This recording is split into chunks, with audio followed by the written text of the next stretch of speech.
Hey, podcast besties. Welcome back to the show dedicated to making your podcast the best it can be. I'm Courtney Kosak, your BFF in helping you grow and monetize your show. And today we are back with the second episode of season 2, continuing our mission of deconstructing podcasting milestones.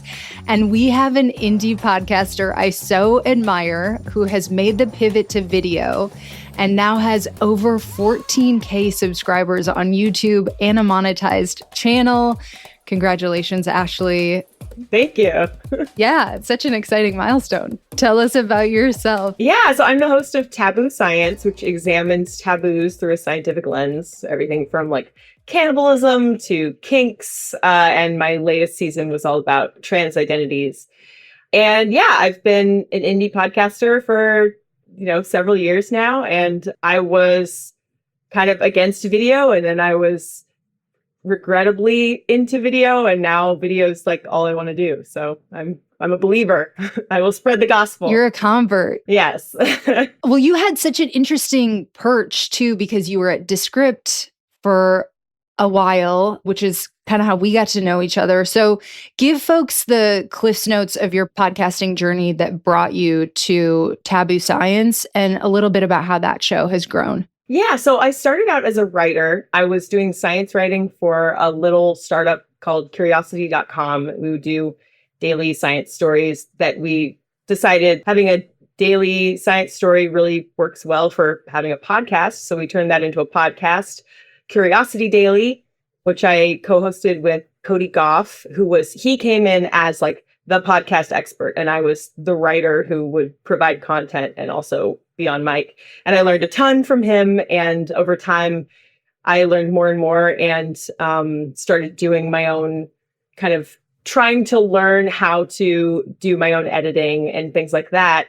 And so I decided to start a podcast to kind of learn that. And Curiosity Daily was a very family-friendly show. Everything we did had to be like, we didn't want to get too dark. We didn't want to get too heavy. We wanted to be an oasis from politics. And I got kind of tired of that. And so Taboo Science was sort of my antidote. It was like everything we couldn't do on Curiosity Daily, really. But also every time we would lean towards those topics, those were always the most popular anyway. So I knew that this was definitely something that could be popular.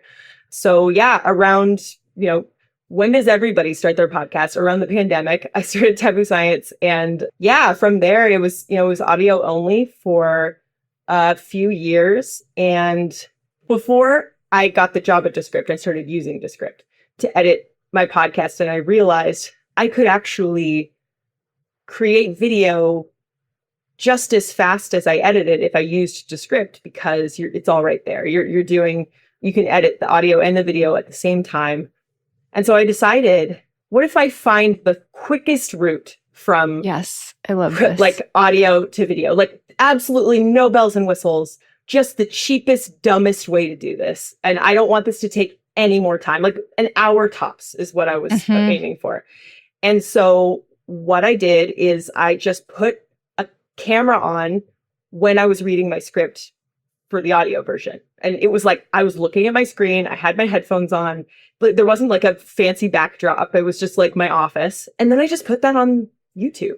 I love this so much. Yeah, I want you to totally break down that workflow. But first, let's go through so your first 2 seasons, you were putting the show on YouTube, right? But it was like static image. That's right. I was using what I believe at the time was like Libsyn could automatically post it on YouTube for you with your podcast art. And like, that's what I was doing. I was just clicking a box. I wasn't even looking at my channel. I had no idea. Like, that was none of my business. Like, it was just going up. And I think, maybe I had 4 or 5 views on some of the videos. It was, basically nothing. But I do think that's a good way to just like, if you just need to start your channel and you're just like, I have literally 0 extra time right now, you can just set up where there's an automatic pull from your RSS feed. And I do think that, I know it wasn't like your growth lever, but like for a step 1, I do think that's a good place to start. And then it wasn't like you were launching totally cold to the channel. Like you had some graphics and you had some stuff that you could later optimize. Yes, I did. I feel like one thing that I have a problem with that is that I feel like that gives a lot of podcasters the wrong idea about what their possibilities on YouTube are. Because if I would look at that and be like, this got like 4 views, like nobody, I assumed it's not very no motivating. one's interested. It's not like, this is not something that I should put any energy into. And it's really not, it's not your content. It's the fact that you're not, it's sort of like if you saw someone on, I don't know, I don't want to say Twitter now, but like Threads. If you saw someone on Threads who was just posting LinkedIn content, you'd be like, what is this? And you'd scroll right past. And that's kind of what you're doing when you're just posting your podcasts to YouTube. Like everybody just sees it and like, I don't know what this is. I'm going to go to something else because you're not really playing the game. So totally you can do that. You can click the checkbox and like have it go to YouTube and fine. But I just don't use that as a signal at all for like what your potential is. Okay. Yes. Point taken. Totally. Yeah. So you got to season 3 and you were like, I want to do video, but I want like, I'm the mom. I need the easy button because that's the thing. It's so intimidating. I feel like to really try to do legit video. And so walk us through that initial workflow where you're making the pivot to video and you're trying to do it without all the overwhelm. Okay. So for audio, my workflow for audio was I would write the script. I would record the script. I would insert all of my interview content. And then, I'd put music behind it and I'd, hit publish or whatever. So for video, I wanted to have as few extra steps to that as possible. So I wrote the script. I hit record on Audition, but also on my webcam. Mm-hmm. And then I put all of that into the script and I edited just the same way that I did for audio. Except there was a video component now. And like when we interview people virtually, like we almost always have video to go along with it anyway. So you already have that in the bag. So that was what I was betting on. And no backdrop, nothing fancy, no lights. Maybe there's a ring light involved, that I had lying around. But like just literally me looking at the screen. And you could see these old videos. Like it doesn't look like anything special. And it literally did take me like 1 extra hour of production per episode. And then the really important thing is the packaging. Like once I actually put it on YouTube, treating YouTube like its own entity and learning what titles do well on YouTube versus, I had to just kind of forget everything I knew about podcast titles, which honestly, what I'm learning is that I didn't know much about podcast titles because the analytics on podcasting are nothing compared to what you get on YouTube. Yes. Like you learn so much about what people like. Yeah. But I started learning how people title things on YouTube, how to make a good thumbnail, what text to put on that thumbnail that complements the title. That was the unlock. The thumbnail and title is everything on YouTube. And so that was the thing. Once I started adding that packaging, that's when my views started to go up. That's when my followers started to go up. Subscribers, sorry. I still have the podcaster lingo. But that was like the real unlock. Okay. I totally want to drill down into that packaging. And just for listeners, you should go listen to Taboo Science. But basically what you're doing is like a more NPR style show. So like you're pulling selects from your interviews and then scripting around that with narration. Yes. So if Ashley can do it for her show, and if you just have an interview show or something like that, you can totally do it. And I think I just read your Descript article about this, but like you did a little testing with what camera would work best, and you decided to use, I think it was your iPhone, or how did you do the syncing up? Yeah. So I use an Android. This would be way easier if I had an iPhone. If you have an iPhone, it's like a no-brainer. You just use Sidekick and use your phone's camera that way. But I had to download an app called Camo, which can connect to your phone, and then you use your phone's camera as the camera because we all have amazing cameras in our phones now. So I didn't even have no DSLR or anything. It was the camera in my phone. Okay. So drill down on this packaging a little bit. Like what does work for YouTube titles, length, how much intrigue, how many SEO keywords, like what did you find out? Yeah. So I've talked to a few clients about this kind of thing. And I think the thing that people are always a little bit like icked out by is the thumbnail style of YouTube where there's a face Mhm. making a crazy expression and it's like Yeah. super like clickbaity and really intense, lots of all caps and things like that. You don't have to go that far. However, a face making a vivid expression is like very handy. It does make us look, we are all humans. We want to Mhm. see other humans making faces. We're attracted to that. SEO keywords, yes, definitely do that. There are a lot of tools you can use there, like just browser extensions that you can add that will help you find those keywords. That's just like any other SEO thing. It's pretty straightforward. The words in the thumbnail is something to master, and that is you need to keep the text minimal. You don't want to have too Mhm. much text in your thumbnail. You really just want it to be mostly an image. And then that text needs to work with your title. So you don't repeat the same things that's in your title. You say something else. Actually, let me go to my channel really quick and give you an example. And everything's going to be like NSFW probably. Let's see. uh, That's how we like it. oh, yeah. Okay. So my latest video is how to be a trans ally without making it weird. And the thumbnail is literally me smiling with a thumbs up, like smiling corny with a thumbs up. And it just says, don't be weird. Like it's just those things work Yes. together. Or for the trans kids debate, what both sides get wrong, bust the myth. Like it's just very few words. But you are adding like another keyword Yeah. or you're underlining the existing keyword, kind of. Yes. Yeah. Well, it's not like an SEO play in the thumbnail because I don't think YouTube can read the thumbnail, right? But it is something, it is underlining something. It's giving you, well, it can either underline or it can give you another perspective. Yes. And that's something that is really good with, this is another thing I haven't even mentioned, A/B testing. YouTube has that. So Yeah. every time you put up a thumbnail, you can put up 2 or 3. And that's a great way to just sort of test which thing is going to work best. And you can ideally use the same title and then different thumbnails. And that's a good way to be like, okay, what do I talk about in this episode? Well, we talk about, I don't know, let's say it's like real estate, right? And you're Mhm. talking about, I don't know anything about real estate. I just got myself into trouble. So one thing is like choosing the right sized house. And we Uh-huh. also talk about like how to get a mortgage. And we also talk about how to save for your down payment. So Yeah. what 3 things, like which one of those things do you think my audience is going to like? Well, you can say like the beginner's guide to buying a house can be the title. And then each of your thumbnails can say something like what size house or Mhm. how to save or something like, Yeah. Yeah. and you can try each of those and see which one appeals. Okay. I love that. Did you turn into a big analytics nerd once you had this this whole I dashboard of did. information? I did, and it actually changed the way I edited my audio podcast too. Oh, tell us more. Yeah. Well, one of the things is that you can see when people drop off. And I know you can do that on podcasts, like Spotify will do that for you.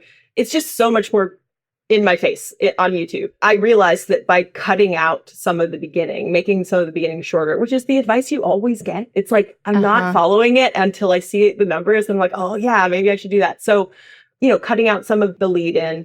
And on YouTube, I'm actually cutting out everything until the time I start talking. So the audio version, you'll hear a little like some music fading in and Mhm. stuff. That's all gone, just right to the point on YouTube.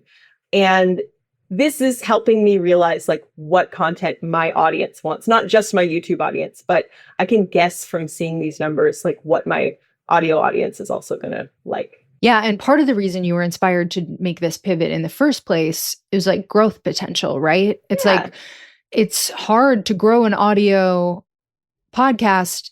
We have a few levers at our disposal, a lot of like collaboration, you can do some paid stuff, but you're a little more limited where YouTube, you can tell us about that piece of it. Yeah, YouTube, both the growth and the engagement it's kind of a breath of fresh air when you're a podcaster. Cause I think there was some stat out there that like really growing like 1% a month or something is like totally normal for audio. And that sucks. Like that, it doesn't feel great. Like you're not getting like a lot of applause for every episode you make. And YouTube just, the growth potential is so much better because it's showing your videos to people that it thinks will like them. And it's suggesting it, you know, it's on their For You page, it's on the side rail when they're watching another video. And also there are comments. Oh my God. Like people, they're not just silent out there. It's not, I'm just not just like screaming into the void. There are actually people out there who can like say, hey, this episode meant a lot to me. Or like, I have a thought about this thing you said. And like, it just keeps me going. Like it just so much, just the human connection that I get on YouTube is really nice. Yeah. So that first, season 3 that you really tried to do video, but you did like the more low key version. I think you said you 10x'd your viewer / listenership. And so 10x means I went from 400 to 4,000, which is like, that's awesome. By numbers, it doesn't sound that much, but yeah, it was huge. And that was the moment where I was like, okay, now I'm going to really put a lot into this. So that was actually kind of the moment where I decided, okay, I can do more than an hour per episode. Like I can actually put some more into this. And so that's when I started actually like investing in a camera and like getting lighting and trying to make this look more legit. So, but that's like, I know it might sound small, but that growth puts you in sponsorship land. It's motivating enough that you're like, oh, if I keep growing at this clip, I'm like a competitive podcast. Yes, because you actually become monetized at, I think it's 1,000 subscribers and then some number of watch hours. I had enough watch hours. I knew that. But like once I got to 1,000 subscribers, suddenly the ads clicked on and I started getting a little bit of money every month from YouTube, which is amazing. And yeah, that is the thing. It's like, you start taking your show a little bit more seriously because, oh my gosh, this is like a revenue stream. I mean, it's a tiny revenue stream, but it could get bigger. Like I could actually do something with this. Yeah, totally. Hey besties, I want to tell you about the Shoot Your Shot Challenge from friend of the podcast, Chelsea Rife. It is going down August 25th through the 27th. Plus there's a VIP call on August 28th. Here's the deal, guys. Life bends for people who ask. Take 3 days to find your angle, craft a pitch that lands, and hit send. Plus, VIP gets an extra day of feedback, plus hype. It is going down noon to 1:30 p.m. Eastern daily. Are you ready to shoot your shot? If so, I encourage you to participate in the Shoot Your Shot Challenge. Check out the episode description for more info about how you can shoot your shot.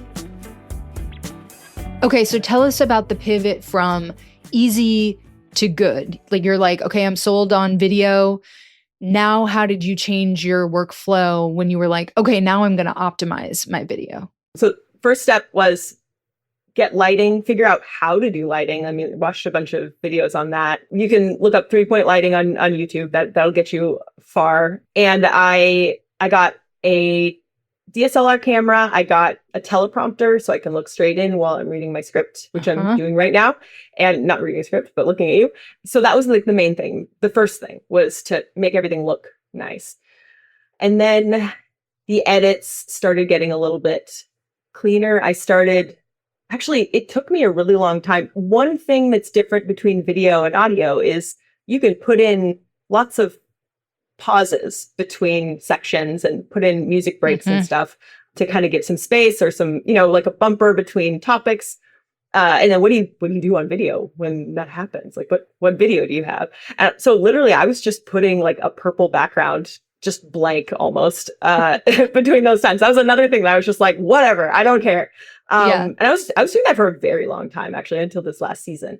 I spoke to someone who's like a really good YouTube editor. He's like, you should do B-roll, right? Like, you should do B-roll, which B-roll, to explain, is just another footage, like different footage that kind of relates to what's happening, but it is not the main footage. A lot of times that'll just be like stock footage. And I told him, I was like, I don't know, stock footage is it's just corny. And he gave me like this really wonderful nugget of advice. He's like, it'll be corny if there's a person's face in it. Oh. Only use stock footage that doesn't have a person's face in it. You can have hands, you can have a silhouette of a person, or you can just have like a landscape or something else. It's so much less corny that way. And so I started doing that, and it really does feel that way. And I also started kind of like, I would tweak the lighting or something to make it look kind of more moody, like my channel. And I really liked it. So I started using B-roll this last season. Where'd you source that from? Descript, they use story blocks, I believe. And yeah, they just have a bunch of it. I also have every so often when I can't find what I need on Descript, I also have an Adobe stock subscription. And so I'll use that. But yeah. Okay. So in the easy season, were you mostly editing like start to finish in Descript, or were you popping it out? So I was editing start to finish in Descript for the video, and then I was exporting the timeline to Adobe to actually do my finishing touches in Adobe Audition. And I still do it that way. But the funny thing is I'm on a hiatus right now. I'm working on my next season, just in the interview phase right now. So I haven't like produced another episode for a while. And I'm realizing, like, in the interim, I've actually learned to use Adobe Premiere, and I might start doing that. We'll see. Oh, because there's just a lot more control you can have. And like once, the blocker is like learning this complicated software. But like, I don't know, once you learn it, I might start doing that. That might be the next step up. Totally. I do feel like Descript sort of takes the hesitation out of, it's like editing off the transcript is good training wheels to teach you that like, no, I can learn how to do this. I can learn how to fine tune this. And then I could totally see. So like, what are the finishing touches you're doing in Adobe for your last season? So, well, this is like a really janky step in my workflow that I haven't shared yet is I hate the way Descript handles music. It's just really behind the times. There are all these things it can't do. And so what I'll actually do is I'll do everything without music, because I use a lot of music. I like to add some moodiness and like, kind of, I don't know. I use a lot. And so I'll export the edit from Descript without music. I'll put it into Adobe Audition. I'll finagle some of the edits to make them sound smoother and things like that. But that'll be where I do all my music. And then I export the music tracks as a single track, put that back into Descript, and then mess with it. It is a bad step. I don't like that step, and I need to find a better way. But that's the worst part of my workflow for sure. Okay. Are you leveraging shorts at all? I started to at the beginning, and then I just decided it wasn't something that I wanted to, I was going to say. Well, the thing about shorts is the views you get on shorts, they serve a different purpose. They don't really get you subscribers. And they're separate, and they also don't really get you like the watch hours you need for monetization, if that's what you're looking for. I mean, they do, but it's like a different math. So it does feel like on YouTube, if you have limited time, it's good to put everything into either long form or shorts. And I might change my mind later if I find like an easier way to do shorts. But shorts in general, like reels and everything, I'm just one person. I just haven't gotten into being able to do that as much with my episodes. Yeah, I need to. I have also heard it's like a totally separate audience. So it's kind of like, if you're going to split your time, maybe that's not a good strategy. Right. Yeah. It depends on, what your priorities are. But I've heard people say that like the audience on any of these short form platforms, including YouTube Shorts, they're just there to hear something. They're not there to like be your friend. They're there to just see what you have to say and move on. So you're not really going to build that relationship with them as easily as you can with long form. Totally. Tell us a little bit about, are there any key metrics? You talked about getting into your analytics. Like, what are your top ones that you look at? Definitely the watch time and seeing where people drop off, but generally just views. What YouTube will do really nicely is every time you post a new video, it'll tell you like how it ranks in your top 10 videos. Like, and that's a really nice thing to see, like, okay, how's this doing? And it's kind of on a race, like it's racing all of your other videos to see how well it'll do. And that's just like it's just a nice round analytic number that I like to hold on to whenever I post a new video to kind of get a feel for how this one did in comparison with everything else. But just generally watch time is like my number one. Yeah. Okay. So once you crossed that monetization threshold, what did that look like? Were you like, oh, it's pennies? Or were you like, oh, this is real? Yeah, I feel like the first check I got was probably like $25 or something. And yeah, it wasn't nothing. And it also just felt good. I think this might be the first time that I ever made money from my show. So it just felt very validating. And like the amount of money wasn't as important as the fact that I was getting it. And that really did just sort of change my attitude toward the show in general. I felt like I was legit. Yeah.